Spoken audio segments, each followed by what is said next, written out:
So we look at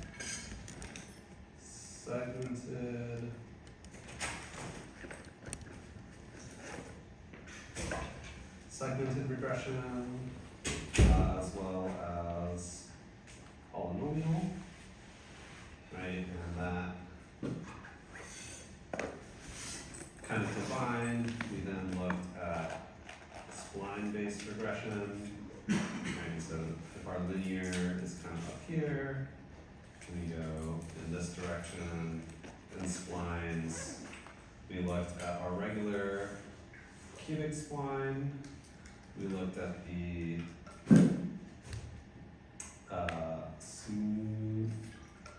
smoothing splines, and then what was the name of the last one? Natural splines. Okay? So hopefully you guys all kind of recall this, right? And with the spline,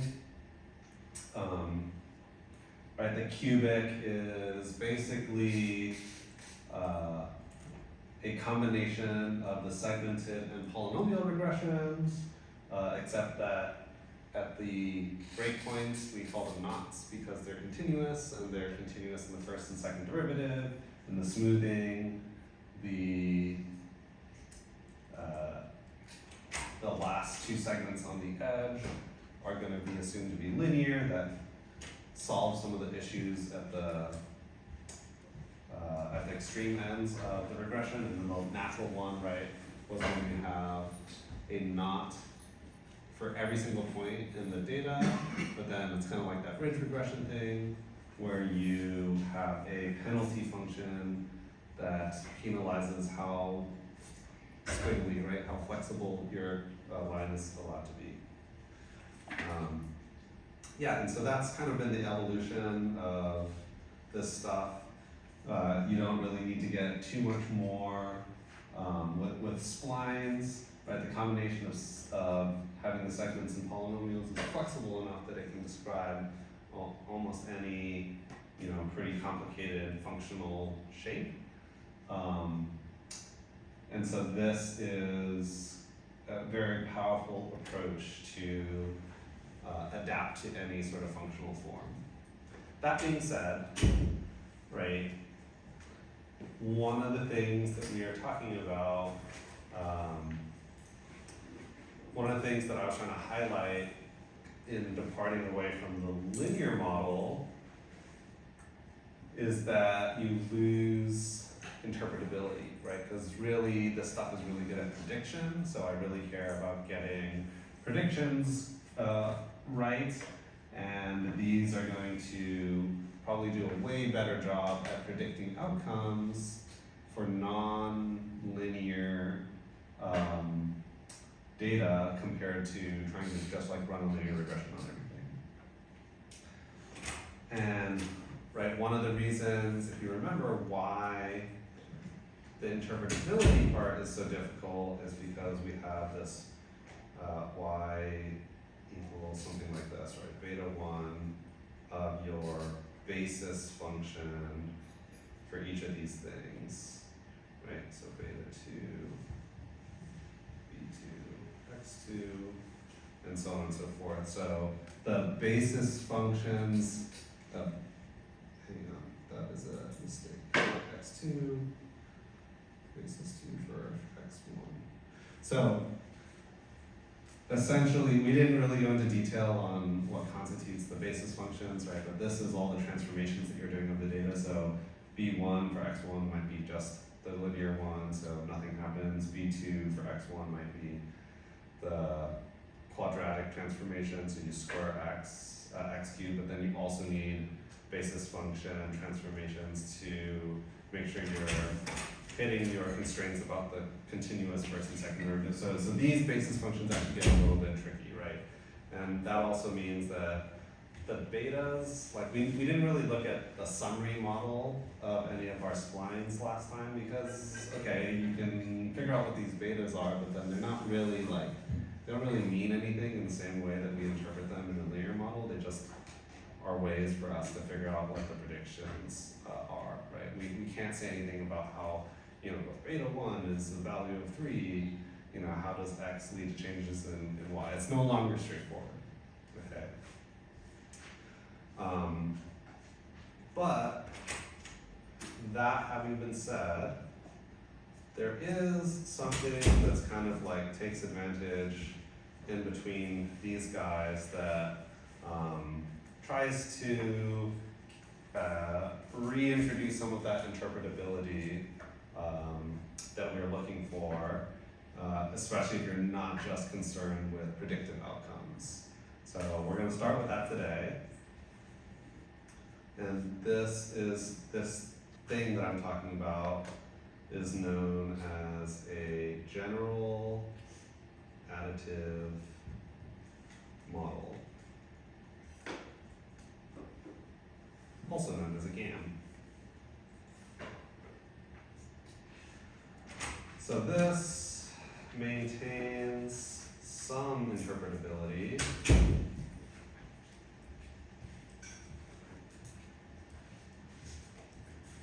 by additivity of terms.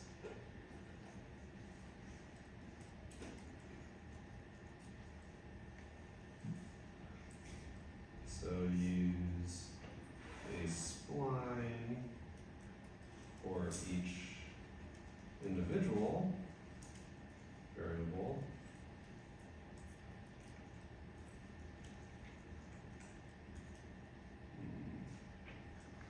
and add them together.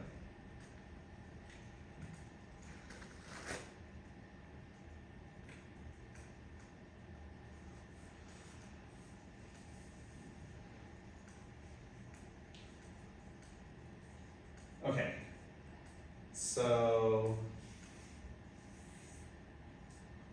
essentially what's happening here is this is kind of the same as the spline stuff that we were looking at before, except that if you have like a multivariate thing, instead of doing all these transformations together, it additively considers the splines for every individual variable. And that's going to let us have some better sense of interpretability. And we'll see what that means in just a second. Okay. So the best way to show this is via example. So I am going to jump back over to R.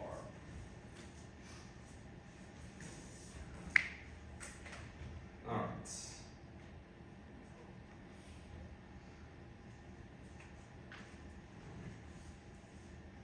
So we're going to use a library called ISLR. At the beginning of the quarter, I showed you guys 3 textbooks, one of which is where I actually draw the majority of the material in this class from. It's this book called Introduction to Statistical Learning. And they have this nice package that includes example data sets from stuff that they go through in the textbook. And so we're going to use that today. We're also going to use a library called MGCV, which is one of the primary libraries that people use to run a GAM model.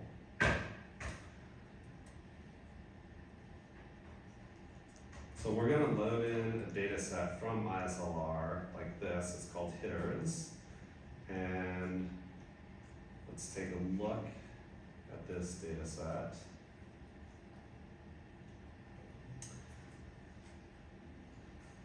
Okay, so hitters is a data set of baseball players, and it gives some statistics about like sports statistics, not like statistics, about their performances. So like number of times they were at bat, number of times that they had hits, number of home runs that they had, runs, and all of these other things. Related to essentially their performance on the field. And one of the things that they provide is also the salary. And so essentially what we want to do is get an understanding of how their performance on the field relates to the salary that they receive. Okay.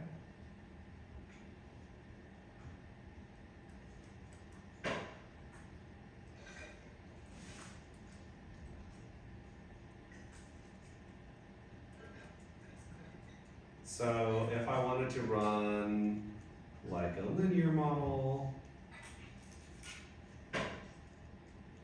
I could look at a bunch of things that I might suspect contribute to a player's salary, right? So the number of times they're at bats, number of hits, walks, C runs, C RBI, C walks, the division that they're in, and putouts.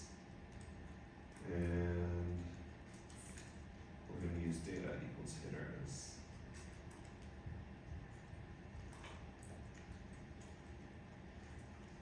Okay.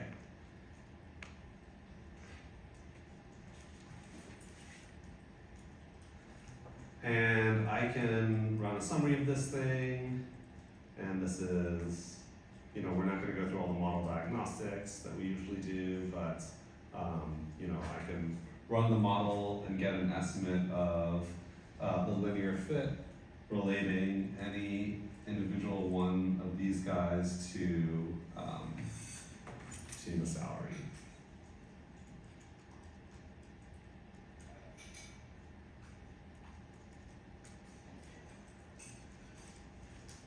Okay.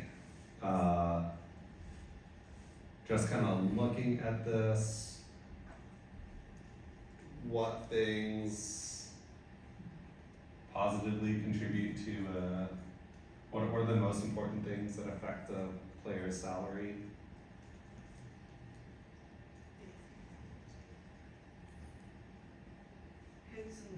Hits and walks, yeah. So relative to some of these other things, the number of hits and walks that I get kind of increase my salary the most, right? Okay, great. So what if the relationship between our explanatory variable and our response variable is not linear? Well, what would that kind of look like, and how would we do that, right? And so actually the general additive model is a pretty convenient and easy tool to do this. So we're going to look at the GAM fit, and we're going to use a function called GAM, Generative Additive Model, from the MGCD package. And we're going to do the same thing. But this time, I'm going to wrap any variable that I want to apply a smoothing spline to using S.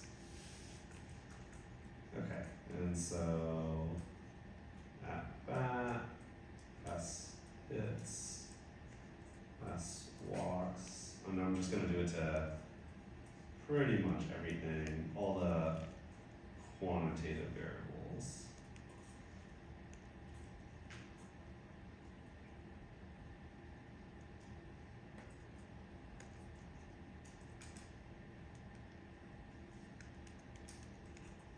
Division is a dummy variable, so I'm leaving that. Can't do a spline transformation on a categorical variable. So I can run that, and then I can run a summary of this model.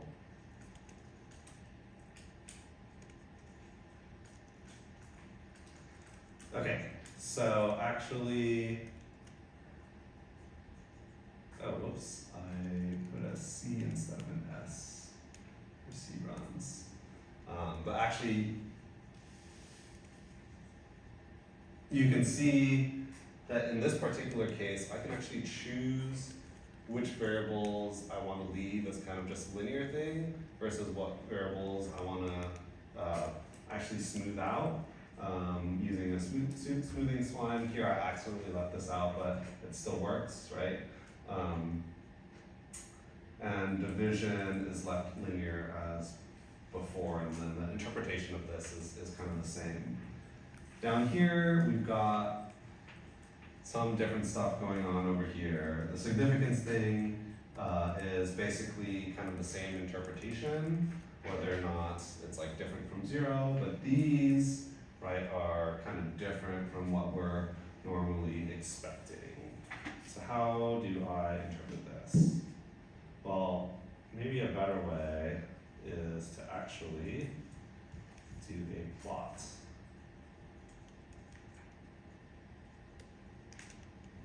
And let's take a look at what this does. Okay, bring this over here.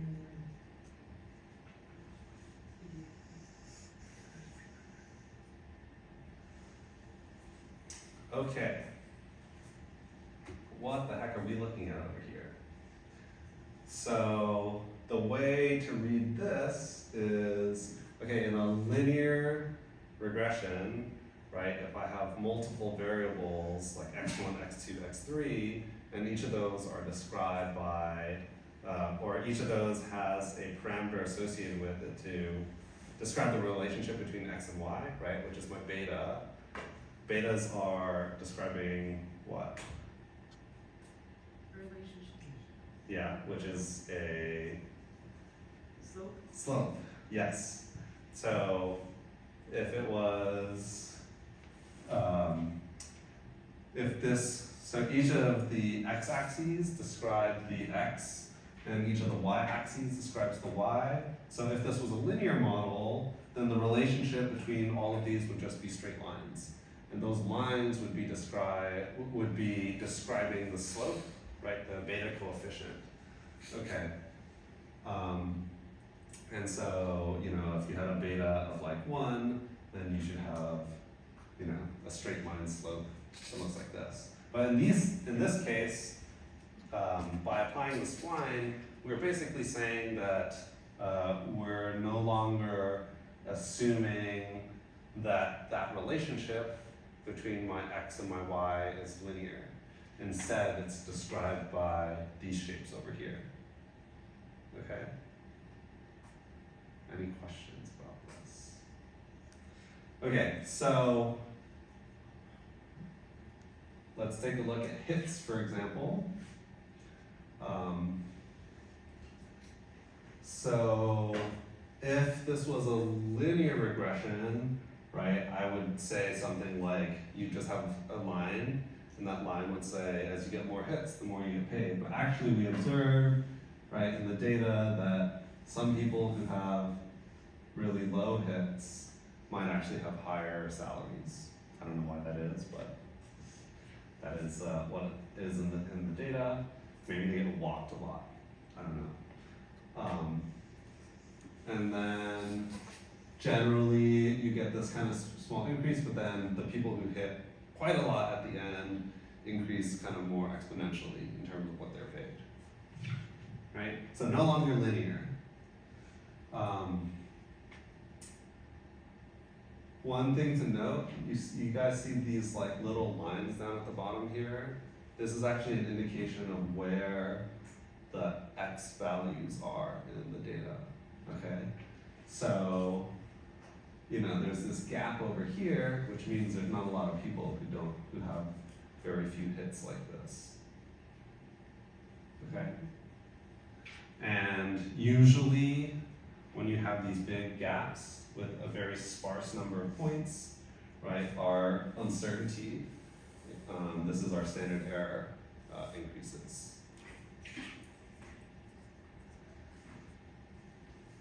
Okay. Any questions? Yeah. So this is a normal distribution, but it could not be. What is a normal distribution? Data that, like that one condenses in the middle, and then there's like, it seems like there's outliers at the edges. No, it doesn't have to be normally distributed. No. Yes. So if you were to add these plots together, or would you have like a combination of the variables? Yes. So, if I wanted to calculate a particular player's salary, let's say player Adrian or something, I would find where Adrian is right here, and I would say, oh, he's 0 here. I would find where Adrian is over here, and it's like, let's say it's whatever number, and I would do that for each of these things, and then I would just add them up, and you would get their salary. Plus anything that I left as linear, because these are only showing the spline smooth ones, right? So okay, so kind of going back to the usefulness of this, right? The linear model, right, is easy to interpret, and so if I wanted to make an interpretation, I could just describe how their salary is a function of x times beta, right? Whereas here, okay, I can no longer make that qualitative description, but I can still say something about the relationship between any of these variables and y, right? I can like visually see it pretty easily. So that's a handy thing about this. Okay. Which of these variables would we say is like linear? Putouts, and then like maybe RBI, right? Like I could probably draw a line through here, but probably that's it, right? Walks kind of goes flat and then goes up. This one's definitely not linear, that one's definitely not linear. This one, maybe close, maybe better described as like quadratic. It's kind of going like this a little bit. So what's really nice about this is when you do a linear model, you kind of just assume all the relationships between your x's and y's are of a linear functional form, right? Linear between parameters and your response variable. Whereas running it in this model really quickly, I can very clearly see that that's not the case, and that in fact, if I were to run a linear model with all of these variables that's just linear, it's probably not very good, right? It's going to miss a lot of stuff that's happening, especially in the extremes. It's going to miss a lot of stuff for people. It's going to be kind of biased for people who have lots of walks and so on and so forth, right? So, you know, it's generally my opinion that you ought to just do this all the time anyways, just to, even if you are running a linear model, just to see, like, is your assumption about linearity, like, relatively reasonable? Right? It's an easy enough thing to do, and it's going to make your, at the very least, your like predictive outcomes a lot better, and it's going to make your inferences probably a little bit stronger. So in this particular case, you know, I could go back and say putouts and RBI, let's leave those as linear. So I could do something like this. Copy and paste this guy, and get rid of the smoothing for RBI, get rid of the smoothing for putouts. Okay, run this again, and I can run this guy again.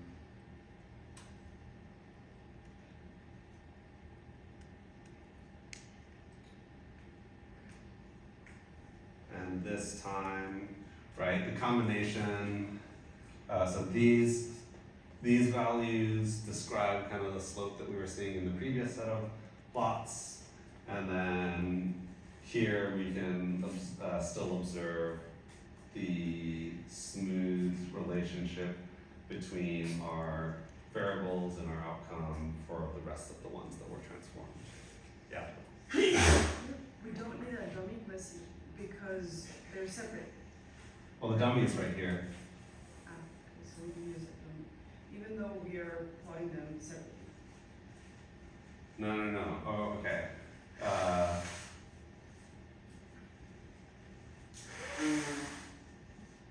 So if you remember, right, the dummy variable doesn't interact with any of these things. They're dependently unless they're interacted, right? So however good you are at baseball with hits and at-bats and walks and whatever, that affects your salary in some way. And then your division that you're in affects your salary in a different way, irrespective of how good you are at baseball. They're not correlated. Well, we're assuming that they're not here. Yeah. Yes. And you cannot use categorical variables. for Yes. Right. It doesn't mean anything, right? Because the splines are meant for continuous smoothing. Any other questions? Okay. Great.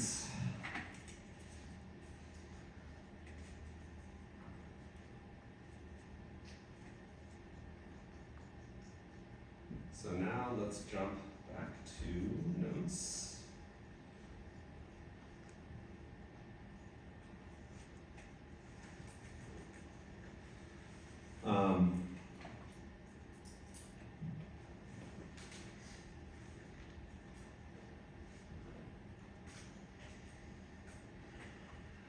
So splines, so we looked at this evolution segmented polynomial splines, and then maybe this in-between GAN thing. Let's do a total 180 and think about a totally non-parametric approach of doing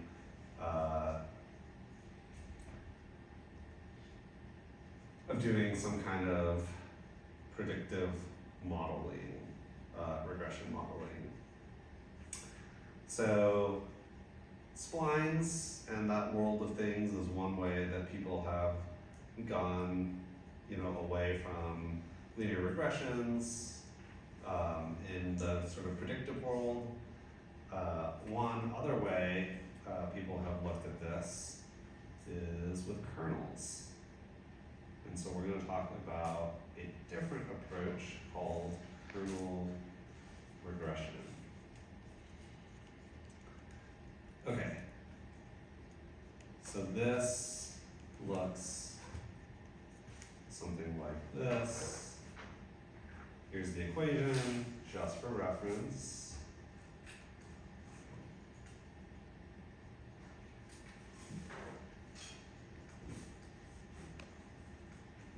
And we'll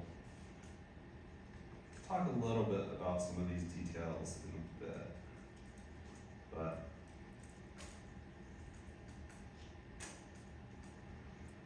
we'll have this as reference for now. But here's the actual sort of context. Let's suppose that I've got a couple of points here. Let's do something like this.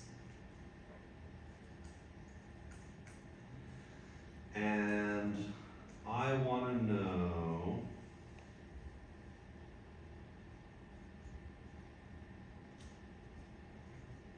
right here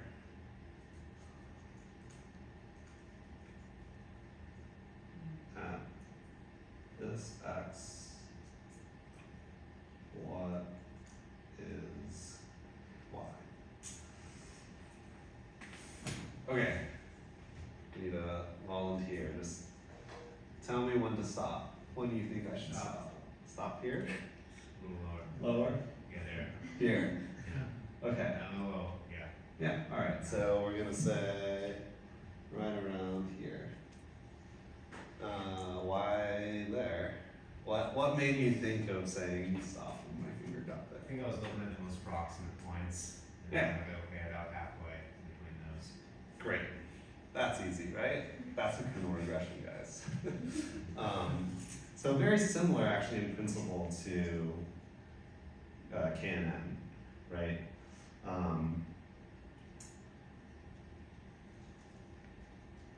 If there were a whole bunch more points, right, we could kind of think about how this choice is influenced by points that are close versus points that are far. And the way this happens, so kernel based on weights, if we weigh points more heavily, if they are close. Alright, so if I were to kind of redraw this really quick, I had something like this.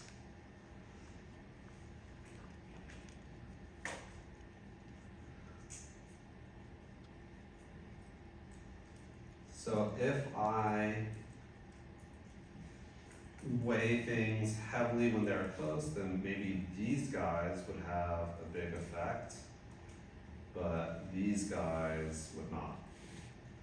Okay. And if we wait for far away, then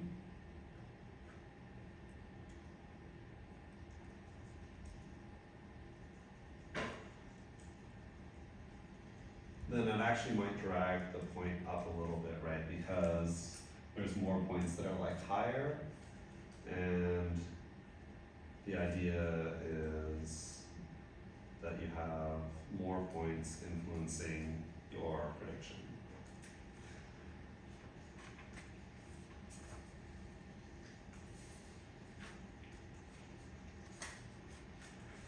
Okay. Oop. So, jumping back up to the equation here. So H is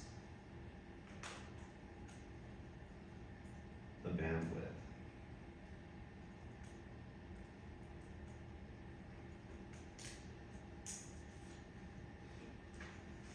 So the larger it is, the more we consider farther away points.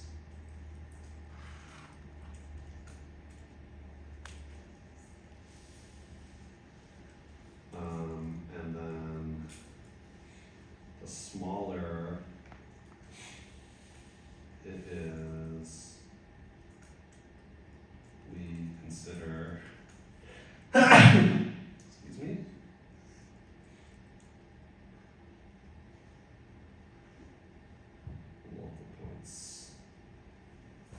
local points more.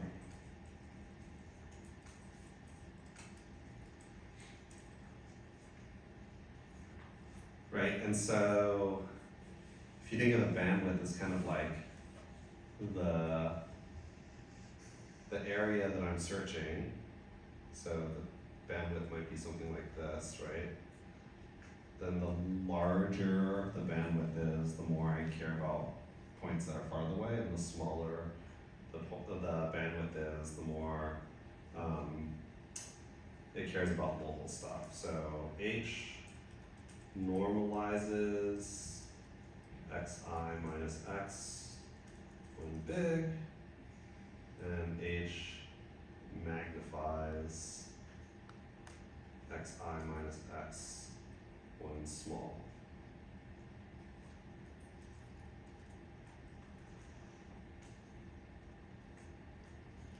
So you can imagine that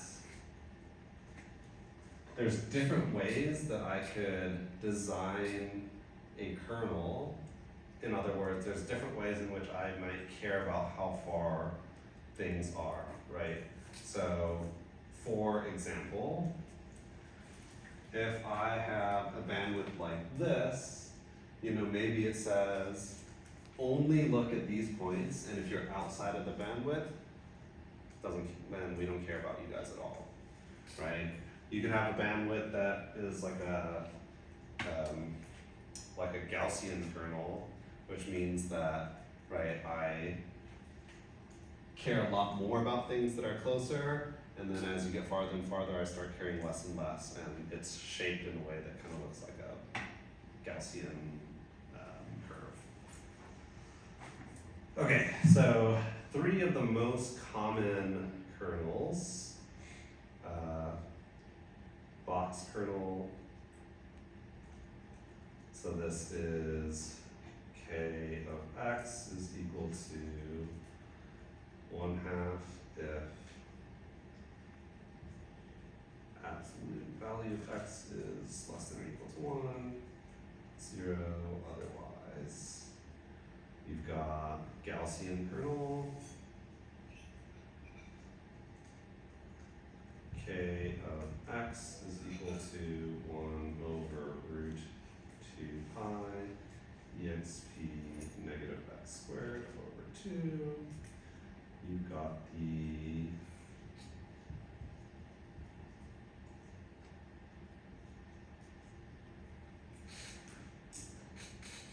name I don't like to pronounce, the Panishnikov kernel.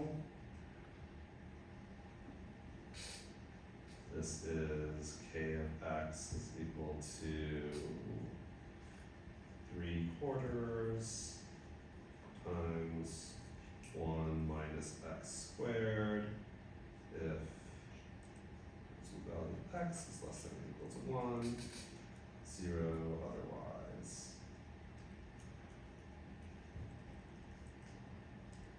So again, these are just different ways that I'm valuing the points within a bandwidth, okay?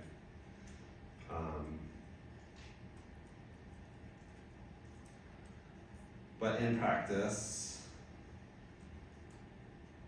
choice of H is more important.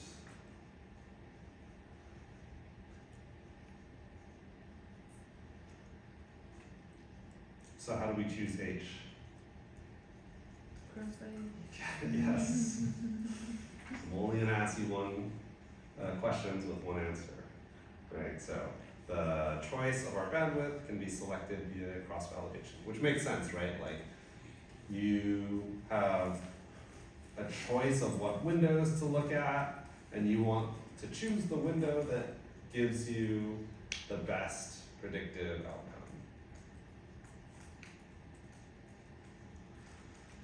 Okay. Questions about kernel regression?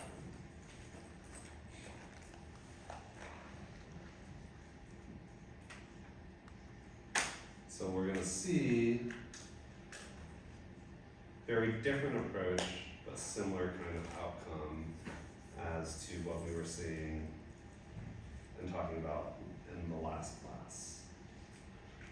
So let's jump back over to R, and let's do kernel example. I will,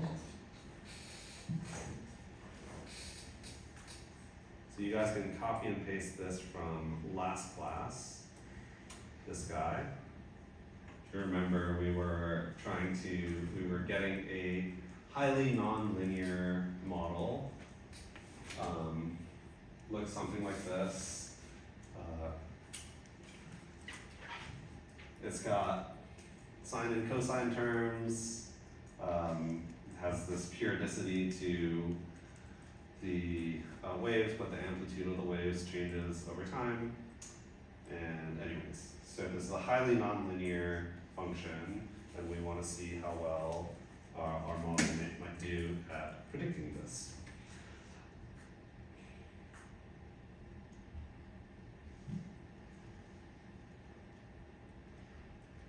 Okay, so we are going to use a library called NP. This is, this library stands for non-parametric.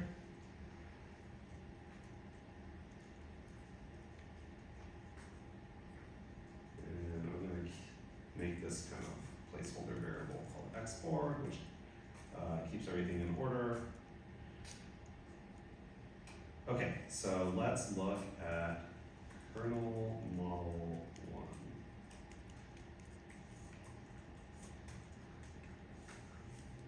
We've seen a lot of different regression model functions in R, and a lot of them kind of follow in the same format as your LM function in R, and this is no exception here. So we do y on x, and you can choose a bandwidth using the function option BWS. We're just going to look at BWS 0.05. And let's look at the summary of this model. Okay. So regression data, 1,000 training points, bandwidth of 0.05, kernel regression estimator, it's using local constants. The kernel type is a second order Gaussian, so similar to the Gaussian one that I wrote the equation on the board, but as I was saying, kind of the choice of the kernel type, you can change that here. You can specify an option. Okay, I don't know off the top of my head, but you can look it up in the help function. But again, as to reiterate, the more important thing generally is your the choice of the bandwidth. So I chose an arbitrary bandwidth, and let's take a look at what this looks like.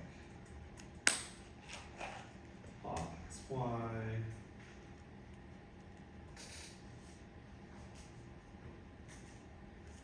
I'm gonna go and copy and paste the curve. This guy. So this is just putting down the true function. Actually, I'm not gonna do that.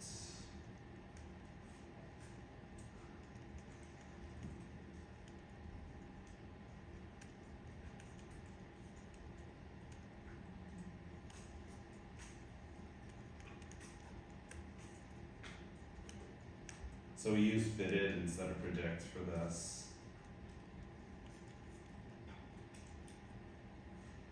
Okay, so let's see what happens. Whoa.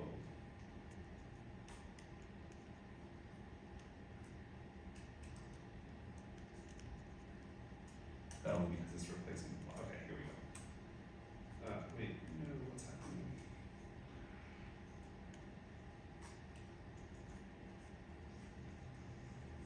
Is it this? Oh yeah, I have to do add equals true. Yeah, add equals true, otherwise it's gonna just make its own plot. So the red line here is the true function. Okay, this isn't like the model fit or anything. And then this blue line is, I'm gonna put on top of this, is the fit. Okay. So, let's pull this over here.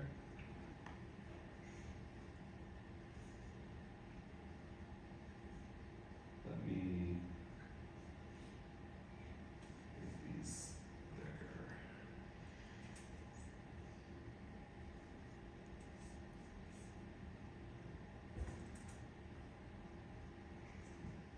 Okay. So we can see, you know, with the choice that I made with the bandwidth, it mirrors very closely with the red line.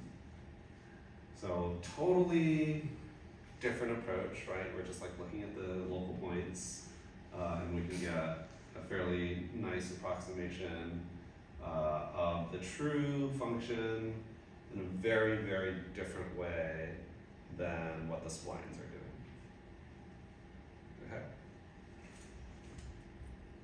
Questions? So,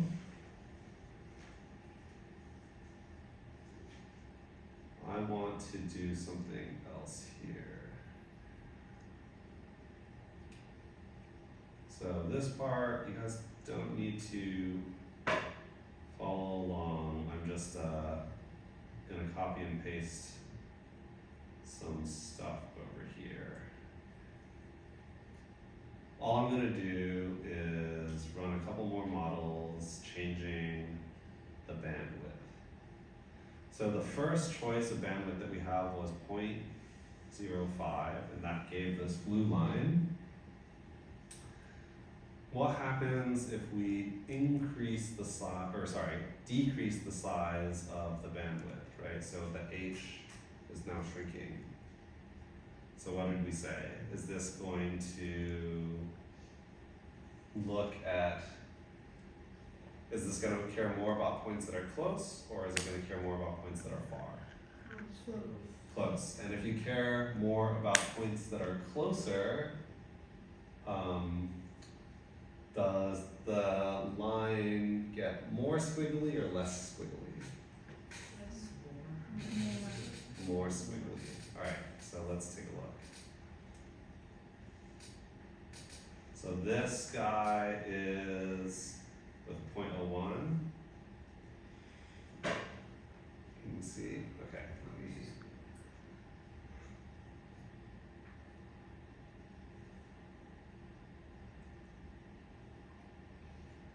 Okay.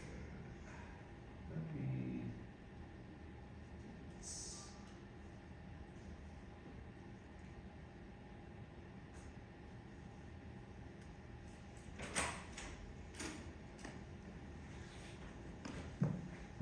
One sec. Should make it a little bit easier to see. Here we go. Yeah, that's better.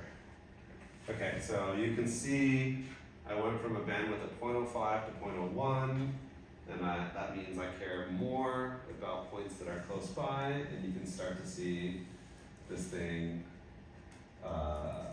doing a little bit more of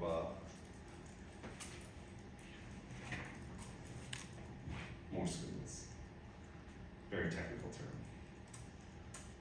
Okay. I'm gonna continue to decrease the bandwidth to now 0.001, so it's 10 times smaller, and let's see what happens.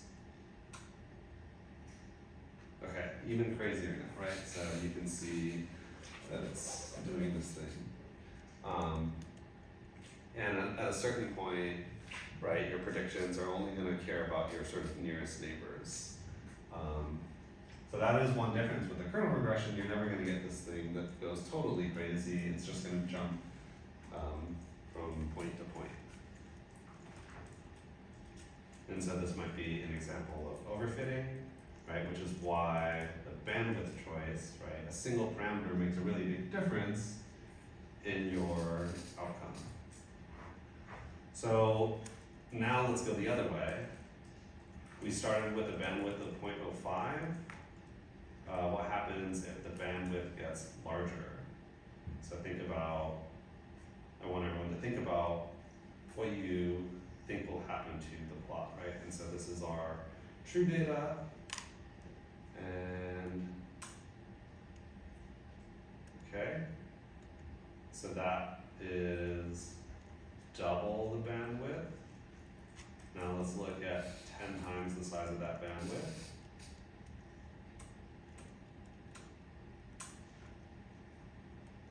Okay, so everything is kind of washed out or smoothed out because at any point I'm considering all of these guys, right, across a much larger window, and that has a bigger influence on how much my prediction is going to change. And you can imagine if I do this at an even bigger bandwidth. Okay, what happens if my window considers every single point? What do you guys think? What would my prediction be? Flat line? Yes, exactly. guys think the value of this line is equal to? Beta. Huh? Or beta if you ran linear. No. If this was just, I mean, the beta would be 0, right? 'Cause it's a flat line. Just What is the actual value? Yeah, the average, right? So it would be the average of all these points. Yep. So those are kind of the extremes of your betas, or not betas, extremes of your bandwidths. And you want to make your choice based on the one that's going to give you essentially closest to the red line, right? Cross validation.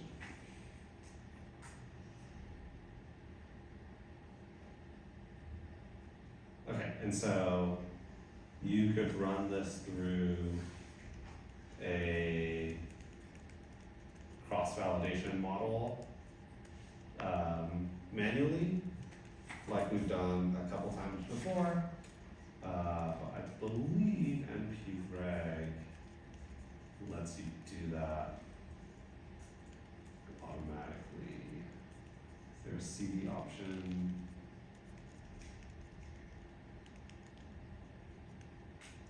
Maybe not in this one directly, but it's easy enough to set up. There's probably some other packages that will let you do a cross validation for these non-parametric models without having to set it up manually yourself. Okay. Questions about kernels?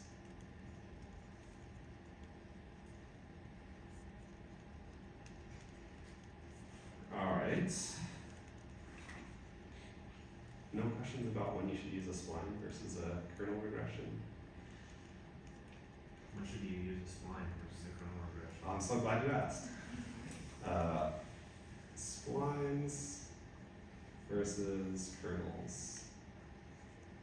Yeah, so fundamentally different approaches, and there's kind of pros and cons to both. So splines, computational speed is better. Generally, they're considered a little bit simpler to run, and clarity of controlling the curve directly. So I'm not actually going to tell you when to do one versus the other, but I'll talk about some of these trade-offs. Oftentimes this is easier to program, easier to analyze mathematically,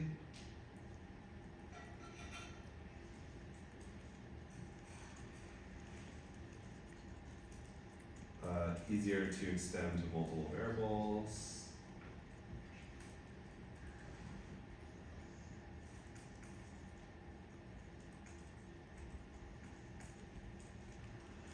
and combos of continuous or discrete is easier. Yeah, if you think about like, if you think about the kernel in like multiple dimensions, you know, having categorical variables means that you might have you might be treating things with different intercepts across different dimensions, but with the kernels, they could all be like parallel lines or planes or hyperplanes or whatever. Yeah, so different reasons to use splines versus kernels. I think this is something that just kind of comes a little bit with experience and a little bit kind of context dependent. You know, especially if you're trying to do some interpretability stuff, with splines that might be a little bit easier, right, with a GAM, whereas that's not really possible to do with a kernel. But the kernel is pretty easy to set up.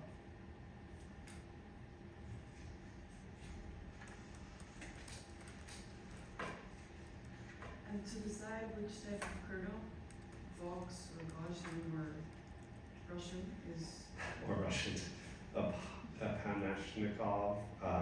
Yeah, so you can experiment a little bit, but you know, it's like another degree of freedom in terms of like what to vary in terms of your choice of how you set up the model. But since they're kind of flexible enough, you know, your bandwidth, like I said, I think is more important to get that correct. And it's probably flexible enough to generally accommodate any function. I would say if you are having difficulty getting good predictions or getting good fits with a particular choice of a kernel across different bandwidths, then you might want to try like a fundamentally different kernel. It could be the case where, you know, it makes more sense to do, you know, your Gaussian one, depending on what the data looks like. first would be like understand the data, cross-validation, choose an H, Yeah. try kernels, if they don't work, Yeah. choose this line. Oh. Like you don't understand what's going on.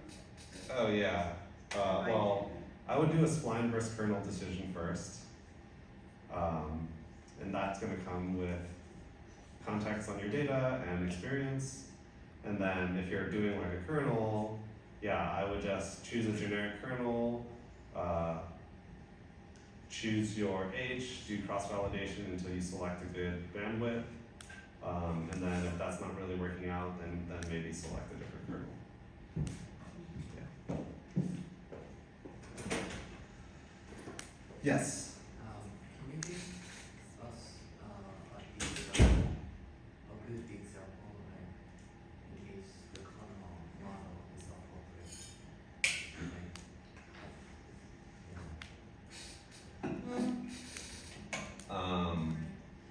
You didn't like the example that I used in Yeah. class? No, I mean, in the like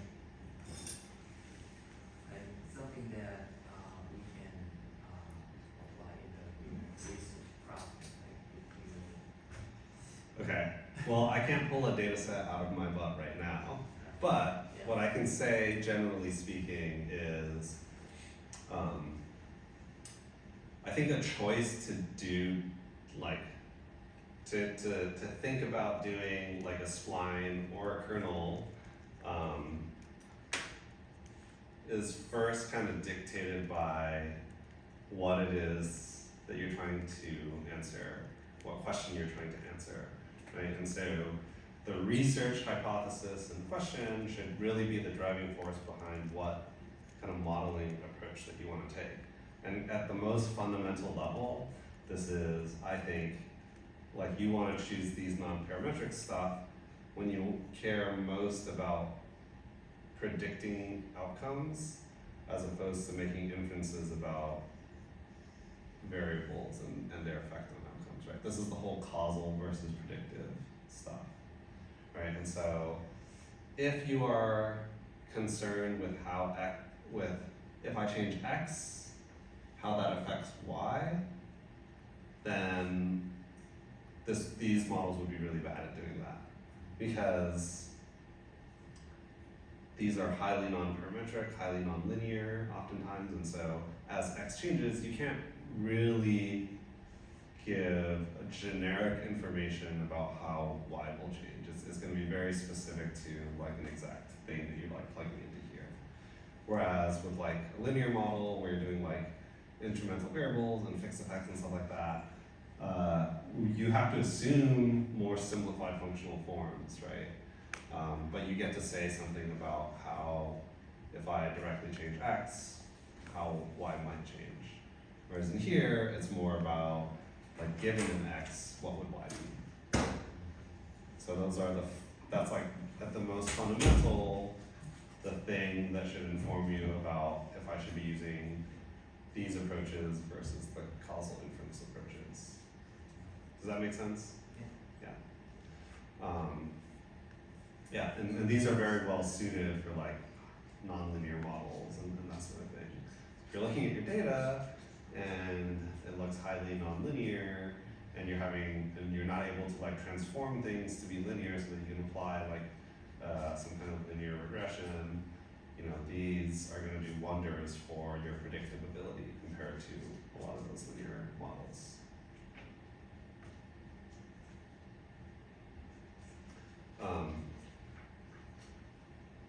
Kind of the next vein of evolution, which is not to say that these things are necessarily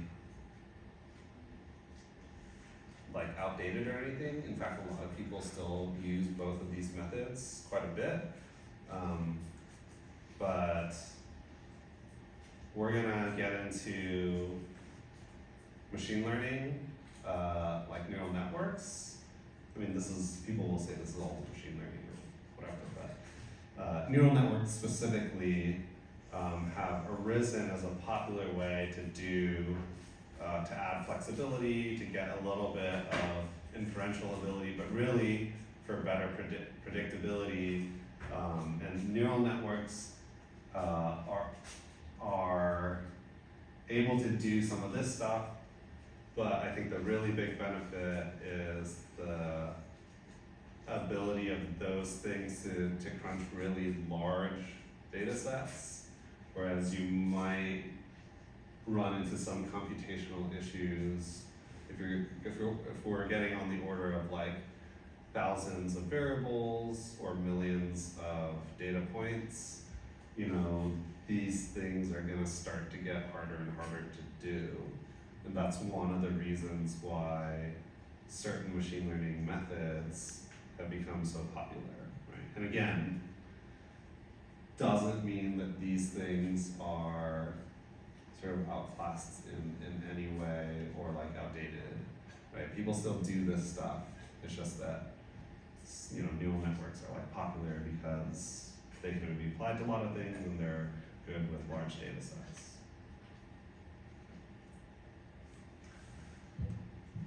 Any other questions? Okay.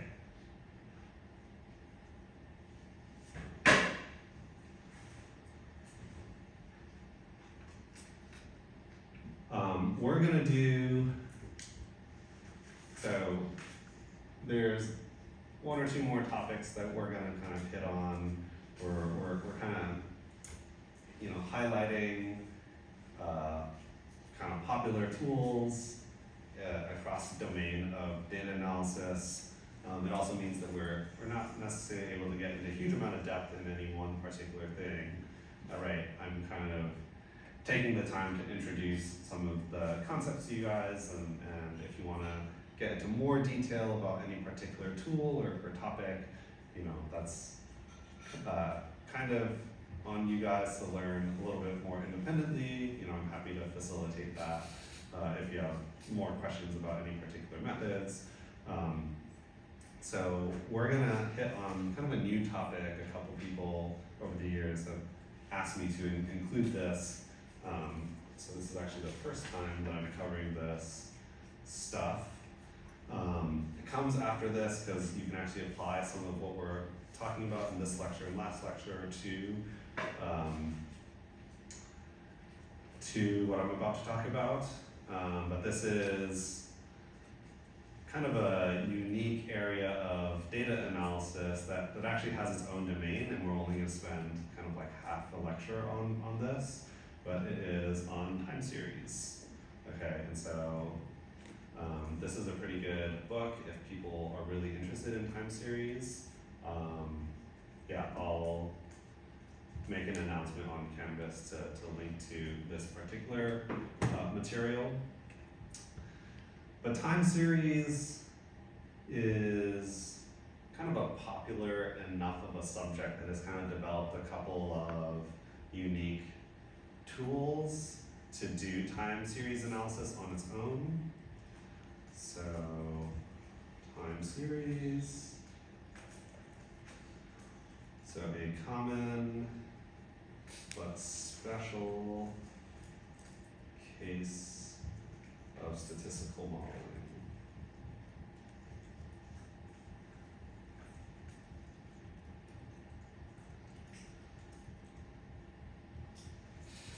So the obvious case of correlation introduced by sampling points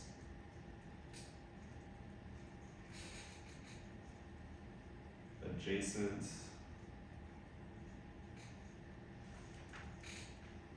in time can restrict the applicability of many conventional statistical methods.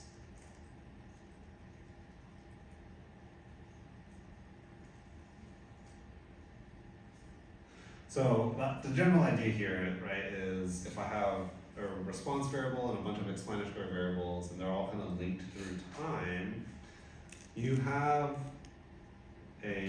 kind of have this inherent problem that some of the assumptions that drive your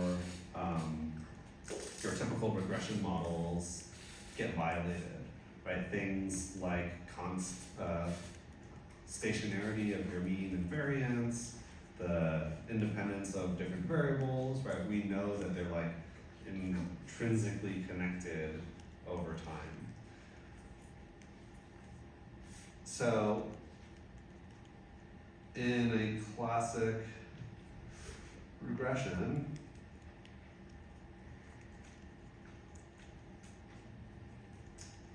you may have something in a time series manner that looks something like this.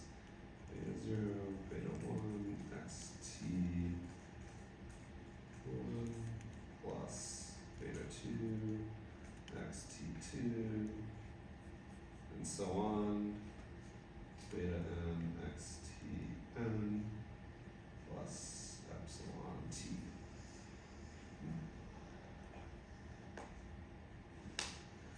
All right, so this, oops.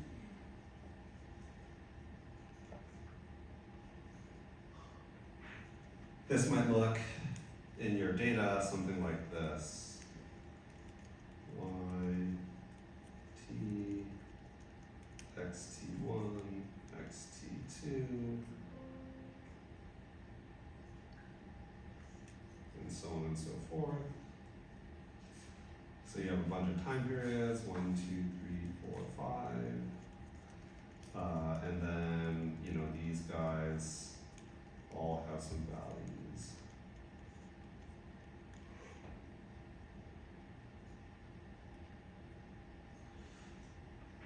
And the idea is there's some influence and connection between, right, or let me do it this way. If we think that X has some correlation to Y, it may be affecting things in multiple time periods, right?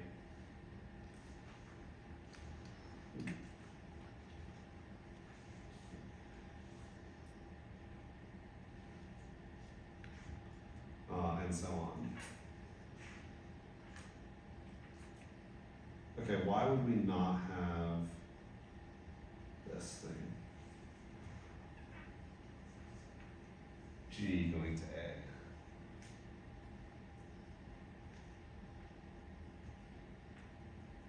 You can't impact the past. Yes, exactly. Right, so that's in time period 2. So something that happens in time period 2 can't affect something that happened in time period 1. That's like a fundamental rule here, unless you assume that like time travel can happen, which we're not going to do in this class. Okay, great. And so this is, from a regression perspective, things that we have to kind of think about and grapple with in the time series analysis. Right, and so maybe I have to add something about, or something about like x t minus 1, right, into influence on a particular y. But before we get there, we need to talk about an important concept known as stationarity. So this is a critical concept for time series analysis.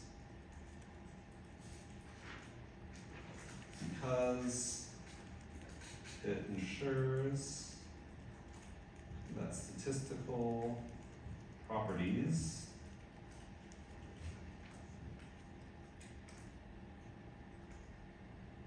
such as mean and variance stay constant.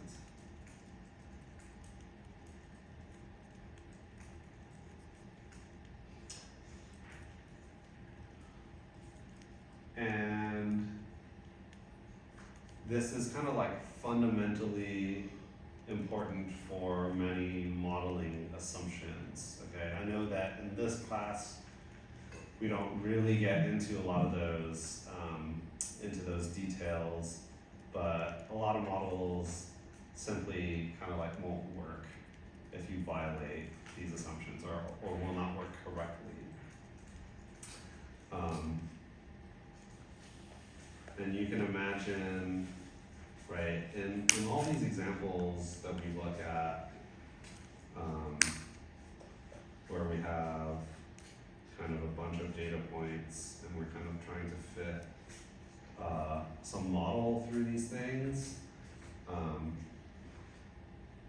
essentially what is happening, right, because x and y are connected through some kind of time series is, 1, 2, 3, 4, 5, 6, 7, 8, 9, 10. So imagine that these are no longer just random points, but these are points through time, as I've kind of written by these numbers. So that means that unlike everything we've been dealing before, there's some kind of like connection with all of these points with each other. There's some kind of correlation that's happening over time, and that is leading to issues like the mean of your the mean and variance of your variables is not stable.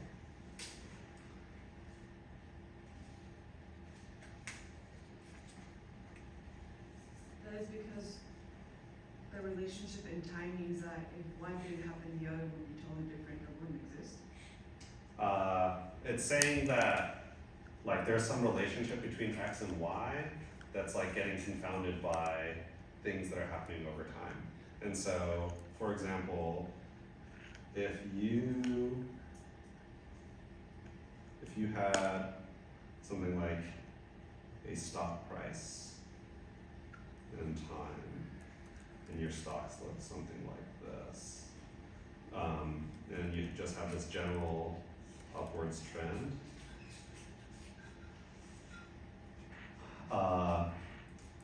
the trend happening over time,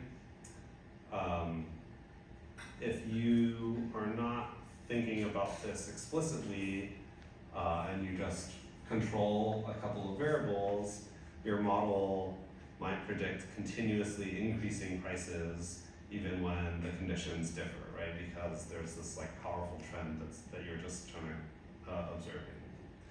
So the idea is that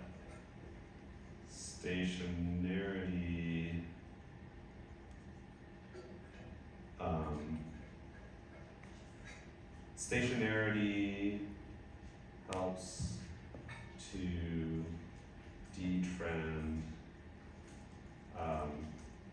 the time series.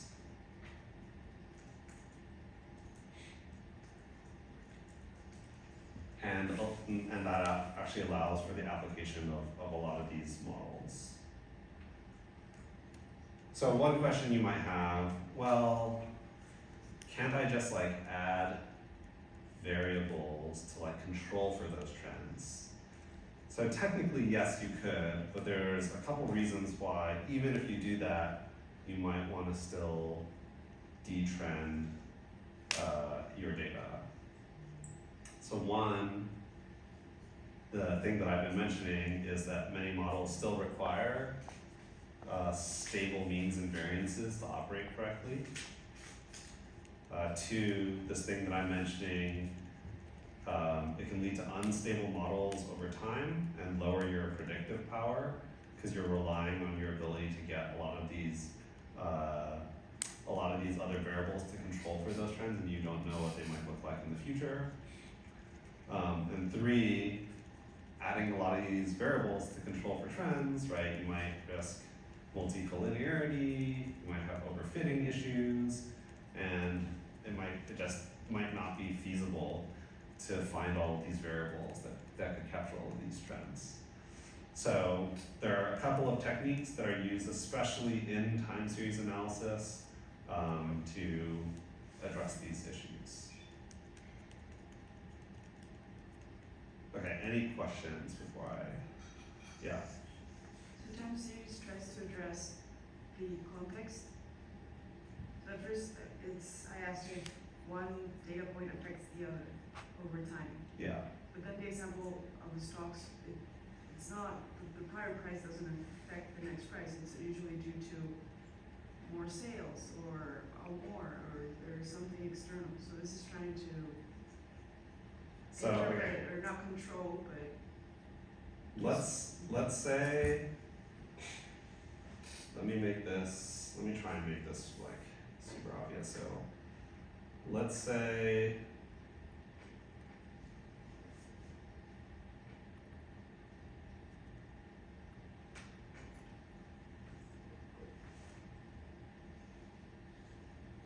you have a magical variable x1 and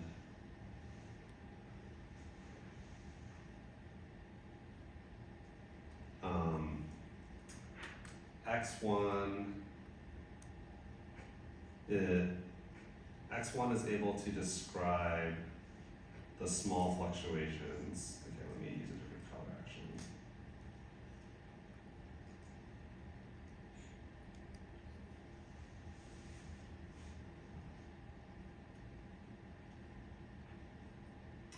So let's say this is, plus 0.5 and then minus 0.3 and then plus 0.5 and then minus 0.3.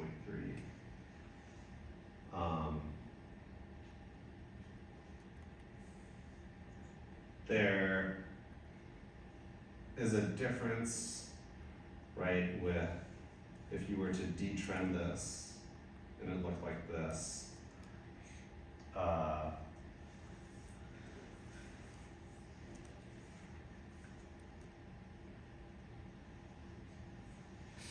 Right, maybe this would look like plus 0.4 minus 0.4. And the difference between 0.5 and negative 0.3 versus up 0.4, down 0.4 is like this additional trend. That is just like, it is happening over time. And if this is the true effect, and then you calibrated x1 without detrending it, there will be a continued upward bias in the slope for your x variable. Does that make sense?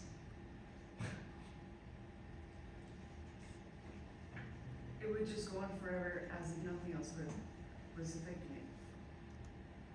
Yes.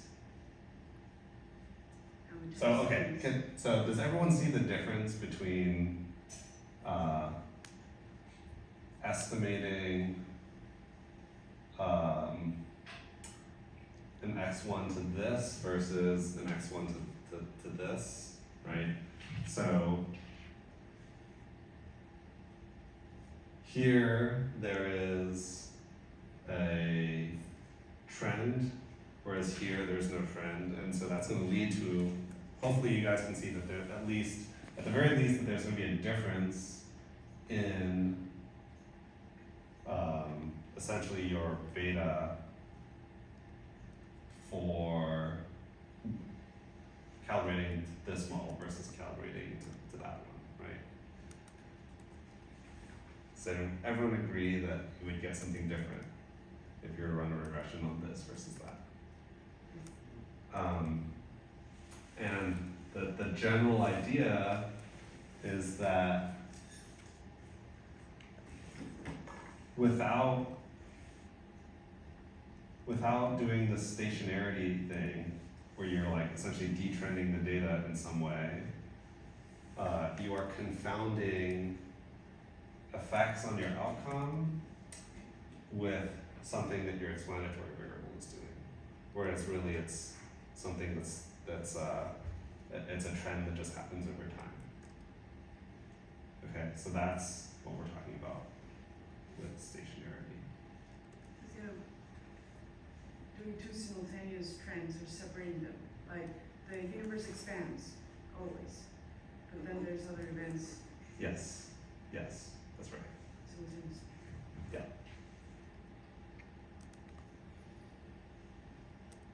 Okay.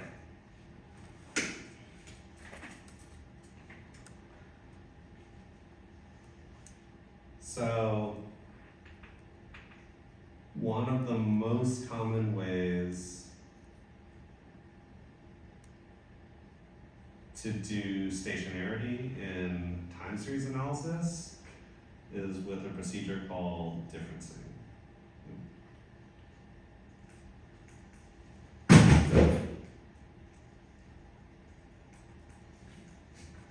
Differencing in time series.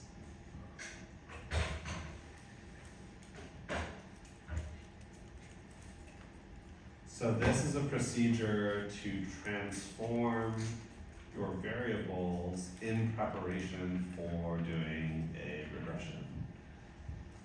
So you can do a first difference, look something like this, delta yt is equal to yt minus yt minus 1.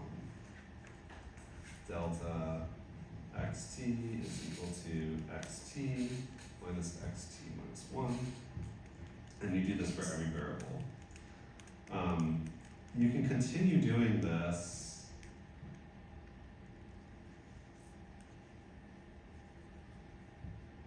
if non-stationarity still present. So this would be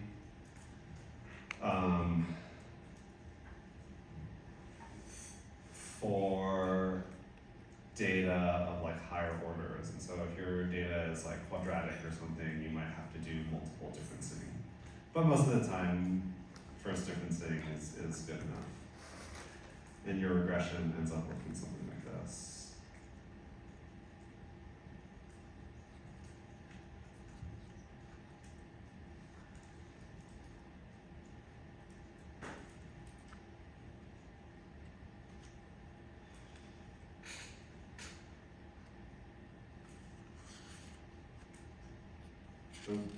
Not beta. X and t plus epsilon t.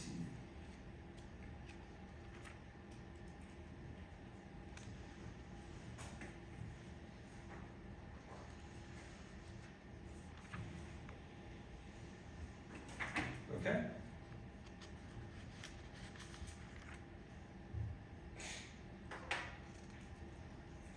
Jump over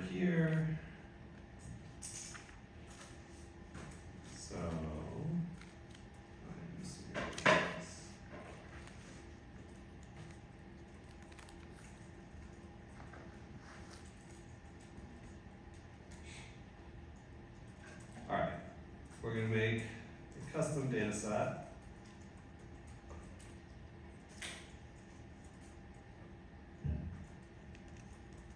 And this one is going to be an artificial time series data. CumSum is cumulative sum, and this is like where you progressively add everything cumulatively. So we'll see what that looks like. And we'll have y as a function of both x1 and x2. Oops, minus not equals. Plus some noise. Time series data, it's going to be a data frame, t equals time, y equals y, x1 equals x1, x2 equals x2. Oops. Okay. We can look at what this looks like.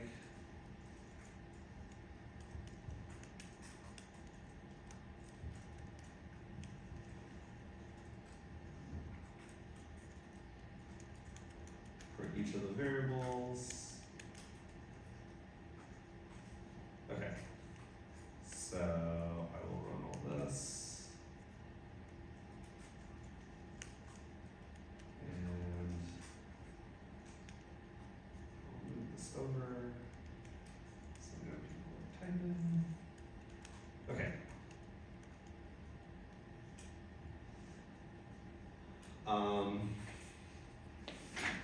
Here's our y, looks something like this. Here's our x and our x2. And the data is structured a little bit unique, right? Because with the cumulative sum, we are directly implying that stuff earlier in the time series is influencing each period of the data.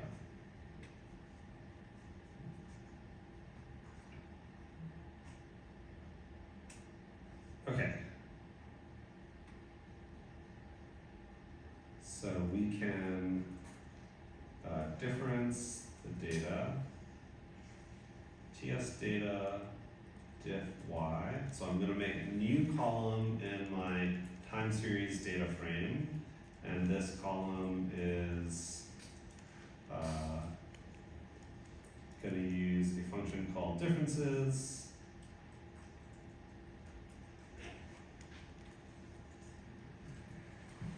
Okay, so really quickly, I'm just going to show what differences does.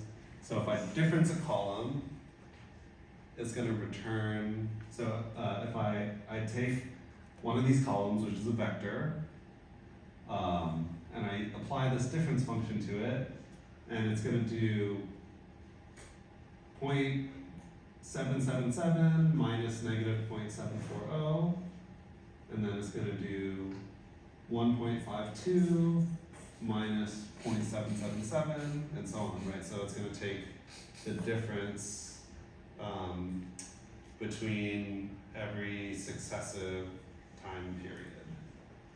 Okay? And it's going to return to me a vector. Okay, so thinking caps on.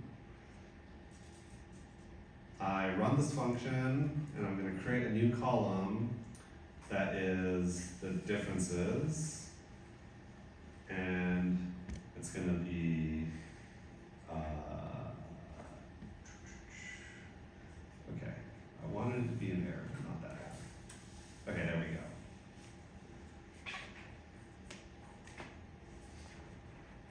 So it didn't work. And why is that? Because there's one fewer differences between them than there is. Yes. Yes, exactly. So think about, so this data frame has 100 rows, so it's a vector 100, And if I do 2 minus 1, 3 minus 2, 4 minus 3, 5 minus 4, and so on, how many elements will get returned? And one less than the next One less, right? Because you need the starting one or whatever, right? So you have 99, so I can't put a vector of 99 into a table that has 100 rows. That is this error here. Replacement has 99 rows, data has 100. Okay, so I am going to just put an NA at the front. Okay? And now it works. And we're going to do that for x1.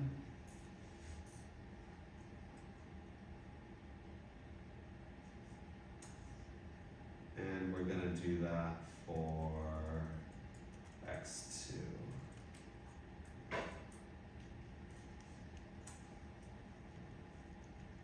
Okay. Great. Now the data contains an NA, so I'm just going to drop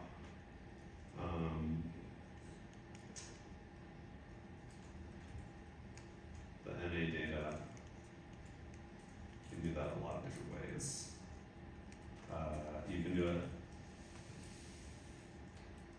like this. You can also do it like this. TS NA.omit ts.data. You can also do manually drop. Oops. You can also manually drop the first row.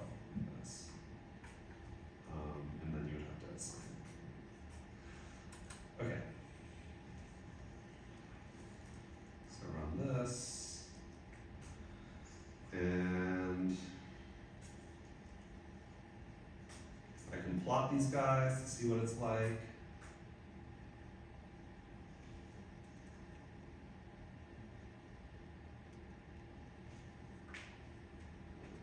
So, yes, you can see that it has been detrended, right? This looks different from my first set of plots, which looks like this, right? So there's like a time trend that's happening. So the stationarity is, differencing is a simple but effective way of detrending your data. And now any of these differences are just due to noise or directly due to the influence of that one particular variable. So when I run the regression now, diff model diff y.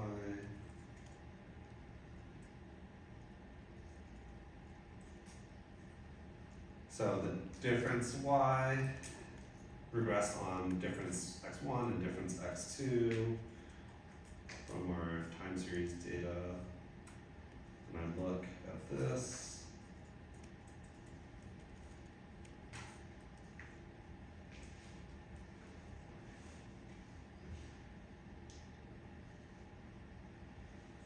So the interpretation of these guys might be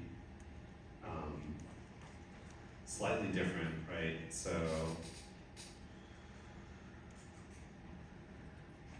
these betas are describing the change in response to a unit change in x as opposed to what the absolute levels are. So it's only describing changes in y and not the absolute level of y as you would expect if you were calculating this in a regular regression.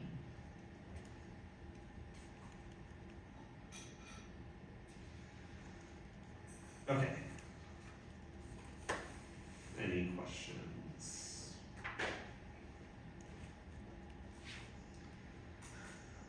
Okay, so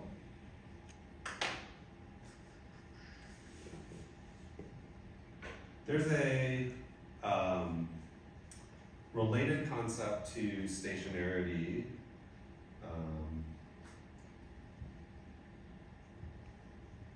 So smoothing is a way to simplify the data that then allows you to look at the trend a little bit easier. And so oftentimes in conjunction with procedures to do stationarity, we combine these with methods to smooth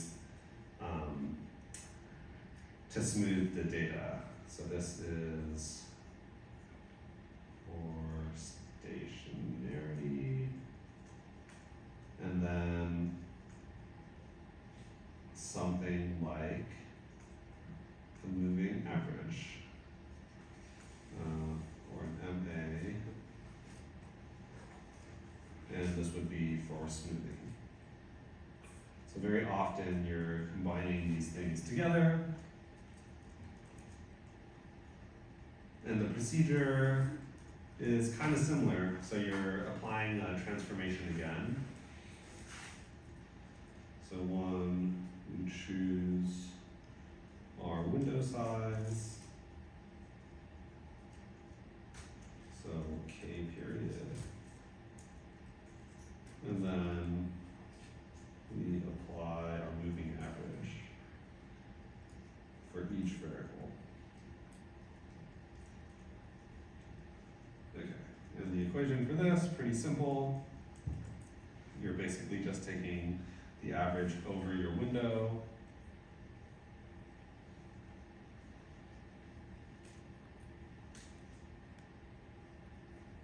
So for a given t,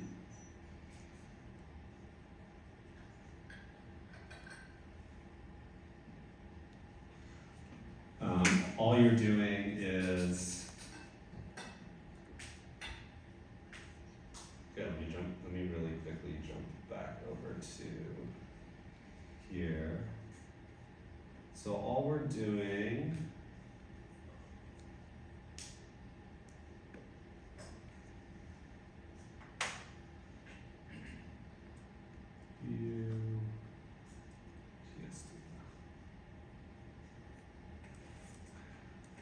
we can create a new transformation, but instead of, the differencing one that helps with stationarity, where I do this minus this, suppose I have a moving average of 3, I'm going to take the average of this, this, and this, of 3 values, and that would be applied to, any particular sort of time point for that variable. So in a first order differencing, I go from 100 points to 99. In a K period moving average, I would go from 100 points to what?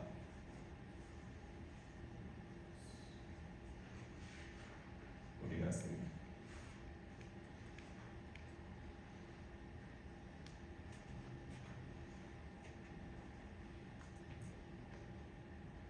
What's the K equal to? Or the? A generic K, let's say. Okay. Or okay, let's say if K was, let's say if K was equal to 2. Will it be 100 minus k plus 1?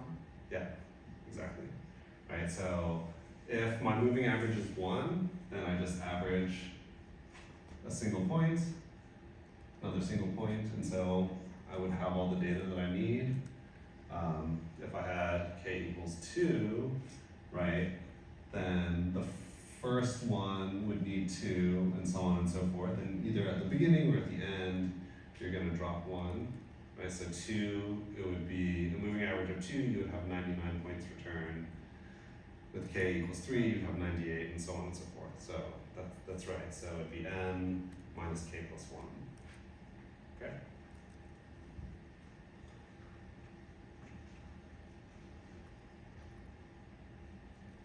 Okay.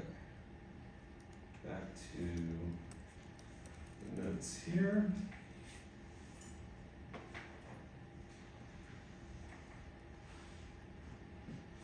Okay, and so then the regression model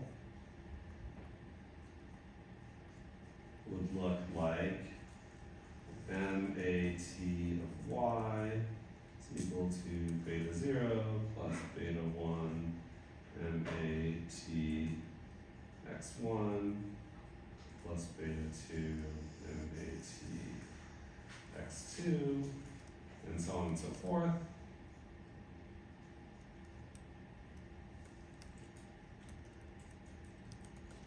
Plus epsilon t. So this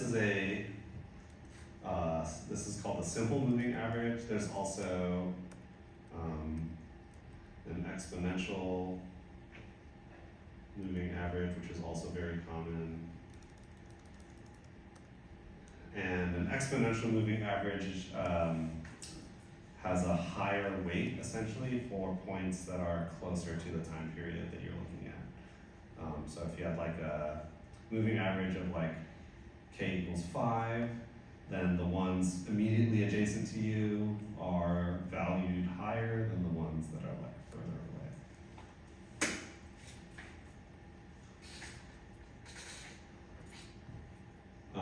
Okay, and so in these transformations, differencing focuses on stationarity, removing trends, moving averages focuses on smoothing to reveal underlying trends.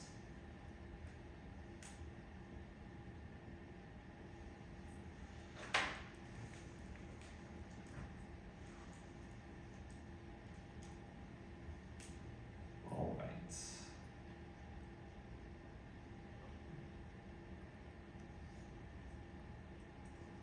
So moving average calculation, we're going to use a library called FPP, which, I have not installed on this computer yet. All right, we'll do it together.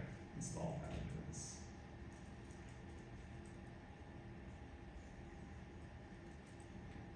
Okay.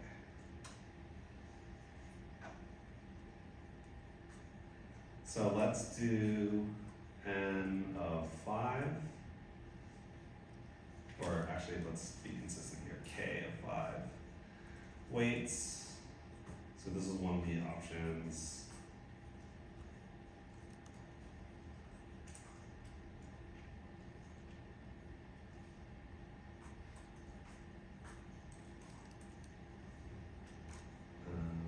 And I'm going to, since we dropped data, I'm just gonna copy and paste over our data generation process. Time, x1, x2, and y, just copied it and pasted from earlier. This time I'm changing it to ma.data, which is just moving average. So we're not overwriting what we did before. Okay. So I'm gonna make a new column called moving average y, and we can use a function called filter.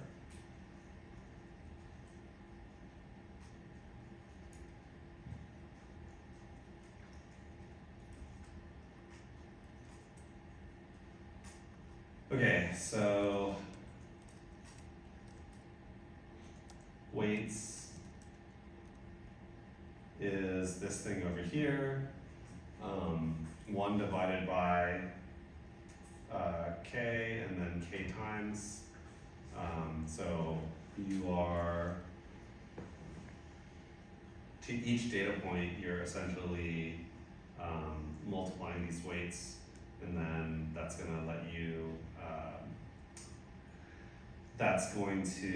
add them up and get the value that you want. You're gonna do that for all of the points in your vector. Sides can be equal to 1 or 2. Sides refers to, am I just looking in one direction or if I'm looking in both directions, right? So any data point, am I gonna look into the next t plus k direction, or I'm gonna look on both sides?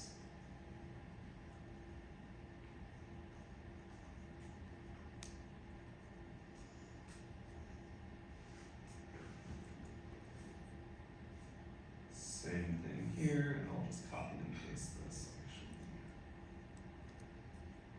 X1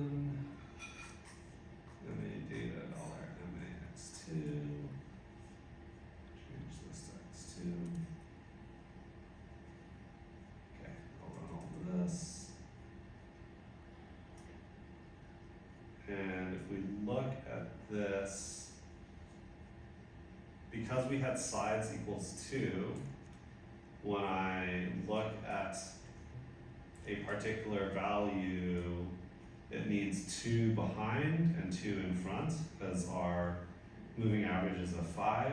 So you're not gonna have anything in the first row, right, because there aren't 2 things behind it. You're not gonna have anything in the second row because there aren't 2 things behind it. And then if I scroll all the way down, what do you guys think we're gonna see? Right, NA is for 99 and 100, because at 99, I need 2 points in front of me to get an average, and there aren't 2 points, and 100, I need 2 points in front of me to get the average, and there aren't 2 points.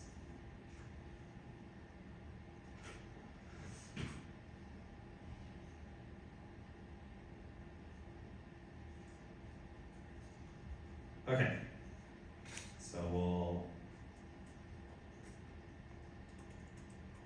get rid of the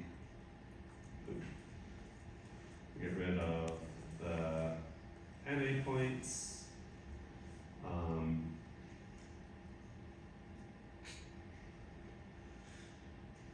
And then let's plot this and see what that looks like.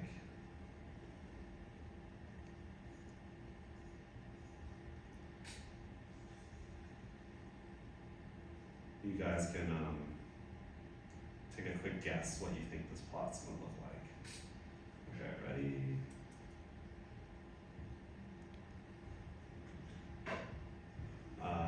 So it's been smoothed out pretty well, right? Yeah, and in this particular case, if I run this regression,